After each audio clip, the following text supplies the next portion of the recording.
Oi, gente, tudo bem? Hoje a gente vai conversar sobre os principais autores e obras do arcadismo. Bom, eu vou lembrar aqui então para vocês que o arcadismo é esse momento em que você tem uma nova realidade no Brasil, porque nós temos as criações e o desenvolvimento das cidades. E com isso surgem, nas pessoas aqui os sentimentos de desconforto, de angústia, e vem a sua vida antiga, calma, a sua vida passada no campo como um lugar utópico. Além disso, a gente percebe também como logo após o arcadismo a gente tem o romantismo, a gente já percebe alguns traços desse movimento com a idealização da mulher amada nesses textos árcades em geral. Lembrem também que o arcadismo, ele vem com a ideia aí no seu próprio nome de um lugar na Grécia. E o que isso quer dizer? Quer dizer, gente, que eles buscam esse ideal clássico. E por isso que vocês vão sentir que não é fácil ler esses textos. Vocês vão falar, li, não entendi nada. Mas lembrem que nós temos aí todo esse contexto e busquem esses contextos nos textos que vocês forem tendo contato. Certo? Aqui nós vamos conversar sobre os principais textos tratados nesse momento literário, ok? Então, o primeiro é o Tomás Antônio Gonzaga. O Tomás Antônio Gonzaga, ele é dono de 2 livros muito importantes, ele é autor, não dono, né? Ele é autor de 2 livros muito importantes, que são Marília de Dirceu, super importante, e Cartas Chilenas.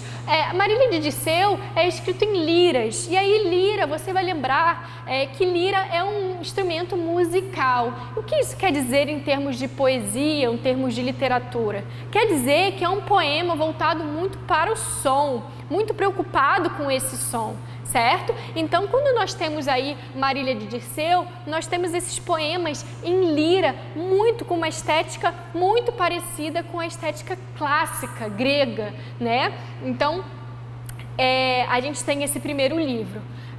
Além disso, nós temos Cartas Chilenas também, que é um livro diferenciado porque ele trata de uma sátira, né? Em que ele faz denúncia social, certo? Então nós temos 2 livros aqui, um pouco diferentes, mas ainda assim seguindo no tema do arcadismo. Tomás Antônio Gonzaga é uma figura interessante porque ele foi preso pela Inconfidência Mineira e ele teve um degredo em Moçambique, então ele foi expulso do nosso país e foi para Moçambique, certo? Lembrem que a Inconfidência Mineira foi um movimento de intelectuais, certo? E por isso nossos autores desse momento participaram da Inconfidência, ok? Cláudio Manuel da Costa. Cláudio Manuel da Costa, ele era amigo de Tomás Antônio Gonzaga, ele também foi preso na Inconfidência Mineira, mas ele morreu de forma suspeita na cadeia. Ninguém tem muita notícia. Assim como Tomás Antônio Gonzaga, ele também tem as suas líricas, certo? Mas ela é aquela lírica bem conhecida do arcadismo, em que você tem aquela ideia do fugere urbem, né? Que você quer sair da cidade, você quer retornar ao campo para a vida amena, certo? Então, a lírica de Cláudio Manuel da Costa, também lírica, certo? Então, também num estilo bem clássico, voltado para o som. Nós temos esses sonetos que exaltam os valores do campo, certo? E por último, nós temos aqui o Frei José de Santa Rita Durão, ou então mais conhecido como Santa Rita Durão. Eu coloquei o nome completo aqui para vocês lembrarem que é um homem, ok? É José de Santa Rita Durão.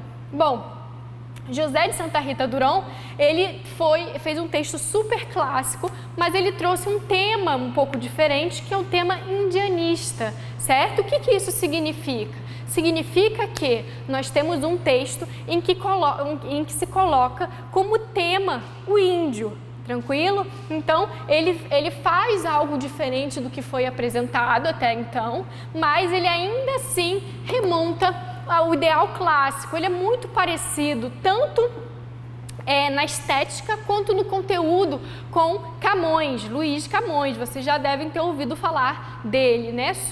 Um pouquinho difícil de ler, super difícil de ler, mas é exatamente por isso. Tem um ideal clássico, grego aí, antigo. Por isso, essa estrutura é um pouco mais truncada. Mas entendam que isso faz parte desse movimento. Então, não entendam como, eu não posso ler, eu não consigo ler, é impossível. Não é nada disso. Tá? Você precisa entender que isso faz parte do movimento e nós precisamos trabalhar com isso que é um pouco estranho e diferente para nós, certo? O que se tratava Caramuru? Caramuru, ele é um texto também voltado aí para o som, é um poema também, tá? E ele fala sobre o descobrimento e conquista da Bahia. E por isso que a gente fala aí, a gente trabalha com a ideia de uma temática que se aproxima de Camões. Por quê? Camões escreveu muito aí sobre a questão do descobrimento, né? Desse momento aí em que os portugueses se lançaram ao mar, né? Então, Santa Rita Durão se inspirou nessa temática de Camões, de Luís de Camões, para fazer esse poema Caramuru. Tranquilo? Então nós temos aí 3 poetas muito importantes, cada um com as suas características principais. São 3 poetas que remontam o período do arcadismo, certo? Gente, nos vemos na próxima. Tchau, tchau!